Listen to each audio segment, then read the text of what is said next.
Hello বন্ধুরা, এবার polytechnic ভর্তির জন্য যে পরীক্ষা হয় জেক্সপো সেটা উঠে যাচ্ছে। মাধ্যমিকের পরে জেক্সপো দিয়ে ডিপ্লোমা ইঞ্জিনিয়ারিংয়ে ভর্তি হওয়া যায়, কিন্তু আর হবে না। জেক্সপো সম্পূর্ণভাবে বন্ধ হয়ে যাচ্ছে। তাহলে কিভাবে আপনারা পলিটেকনিক বা ডিপ্লোমা ইঞ্জিনিয়ারিংয়ে ভর্তি হতে পারবেন সেই বিষয়ে আমি সম্পূর্ণ আলোচনা করব। আপনারা শেষ পর্যন্ত দেখবেন। দেখার আগে যারা নতুন আছেন চ্যানেলটাকে সাবস্ক্রাইব করে দিবেন, আর যারা ফেসবুক থেকে দেখবেন অবশ্যই পেজটাকে ফলো করবেন। কি বলেছে দেখুন, পলিটেকনিকে ভর্তির ক্ষেত্রে ছাত্রছাত্রীদের এবছর থেকে প্রবেশিকা পরীক্ষা জেক্সপো আর দিতে হবে না। মাধ্যমিকের নম্বরের ভিত্তিতে তারা ডিপ্লোমা ইঞ্জিনিয়ারিংয়ে ভর্তির সুযোগ পাবে। বিগত কয়েক বছরে পলিটেকনিকে পড়ুয়ারা ভর্তির চিত্র একেবারে আশাবঞ্চক ছিল না। সেই কারণে পশ্চিমবঙ্গ কারিগরি ও বৃত্তিমূলক শিক্ষা এবং দক্ষতা উন্নয়ন সংসদের হাত থেকে পড়ুয়া ভর্তির ক্ষমতা নিজের হাতে নিচ্ছে কারিগরি শিক্ষা দপ্তর। ইতিমধ্যে স্কুলে স্কুলে ঘুরে ছাত্রছাত্রীদের কারিগরি শিক্ষার সুযোগ সুবিধা, চাকরির ক্ষেত্র সম্পর্কে প্রচার শুরু করেছেন দপ্তরের আধিকারিকরা।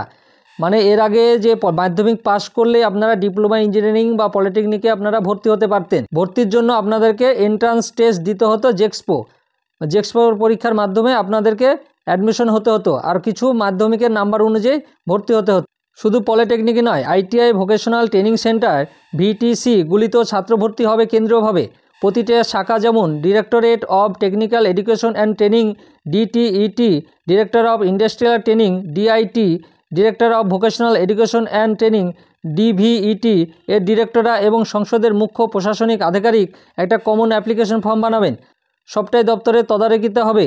আপনাদের একটা কমন ফর্ম থাকবে, সেই কমন ফর্মের মাধ্যমে আপনারা ভোকেশনাল বা ইঞ্জিনিয়ারিং কোর্সে, ডিপ্লোমা ইঞ্জিনিয়ারিং কোর্সে আপনারা ভর্তি হতে পারবেন। সেই একটা ফর্মের মাধ্যমেই সব কিছু হবে। তার মাধ্যমে আবেদন জানাবে ছাত্রছাত্রীরা। দপ্তর জানাচ্ছে, প্রয়োজনে গণিত এবং বিজ্ঞানের বিষয়গুলিতে প্রাপ্ত নম্বরকে অগ্রাধিকার দেওয়া হবে। তবে পূর্ণাঙ্গ বিধি এখনও তৈরি হয়নি। এখনও পর্যন্ত ঠিক হয়েছে পলিটেকনিক, আইটিআই বা ভিটিসিগুলি যে জেলায় অবস্থিত সেই জেলার জন্য 50% কোটা থাকবে, আর বাকি গোটা রাজ্যের জন্য থাকবে 50% কোটা। ছাত্রছাত্রীদের জন্য 20% সিট সংরক্ষণ থাকবে। যে জেলাতে কলেজ থাকবে সেই জেলার ছাত্রছাত্রীদের জন্য 50% সিট সংরক্ষণ থাকবে।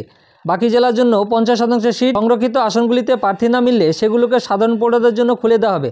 যদি সংরক্ষিত আসনে ছাত্রছাত্রী না ভর্তি হয় তাহলে সবার জন্য সে আসনটা খুলে দেওয়া হবে, সাধারণ পড়ুয়ারা সে আসনে ভর্তি হতে পারবে। মপ আপ কাউন্সেলিং হবে বিকেন্দ্রীয়ভাবে সংশ্লিষ্ট প্রতিষ্ঠানগুলোতে। এক শীর্ষ আধিকারিক জানান, কারিগরি ও প্রযুক্তি শিক্ষার কেন্দ্র নিয়ামক সংস্থা এআইসিটির অনুমোদন সাপেক্ষে এই উদ্যোগ নেওয়া হয়েছে। সারা দেশে প্রযুক্তি শিক্ষায় ভর্তির চিত্র ভালো নয়, সে কারণে নানা ছাড় দেওয়া হচ্ছে কেন্দ্র সংস্থাটির তরফে। তার মধ্যে বিশেষ কিছু বিষয় ছাড়াই ইঞ্জিনিয়ারিংয়ে ভর্তির ছাড়পত্র রয়েছে।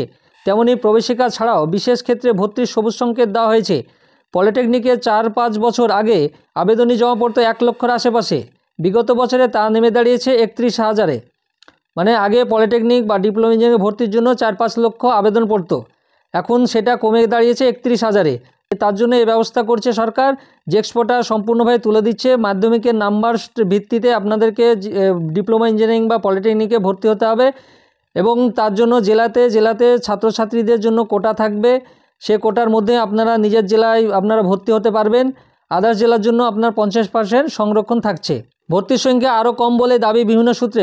দপ্তরের একাংশের ক্ষেত্রে সংসদের ব্যর্থতাকে দায়ী করেছে। প্রসঙ্গত, বিভিন্ন সময়ে সংসদের নির্দিষ্ট আধিকারিকের বিরুদ্ধে দপ্তর তথা দলে অভিযোগ জানিয়ে এসেছে তৃণমূল ছাত্র পরিষদ। তাই সংসদের ক্ষমতা খর্ব হয়, তারাও খুশি। প্রতিটা জেলায় ছাত্রীরা 20% কোটাতে ভর্তি হতে পারবে। আদার্স জেলার জন্য 50% কোটাতে সবাই ছাত্রছাত্রী উভয়ই ভর্তি হতে পারবে। মাধ্যমিকের নাম্বারের ভিত্তিতে আপনারা পলিটেকনিক বা ডিপ্লোমা ইঞ্জিনিয়ারিংয়ে ভর্তি হতে পারবেন। আগেও সেটা ছিল, জেক্সপো থেকে ভর্তি হতে বেশি পারত এবং মাধ্যমিক নম্বরের ভিত্তিতে কম সংখ্যক স্টুডেন্ট ভর্তি হতো। এবার সম্পূর্ণ মাধ্যমিকের নম্বরের ভিত্তিতে ভর্তি হবে পলিটেকনিক বা ডিপ্লোমা ইঞ্জিনিয়ারিংয়ে। এই ভর্তির নিয়ম চালু করে ছাত্রছাত্রীদের ক্ষতি হবে না লাভ হবে, আপনারা কমেন্ট করে জানান। আর আমার এই ভিডিওটা ভালো লাগলে লাইক এবং শেয়ার করে দেবেন।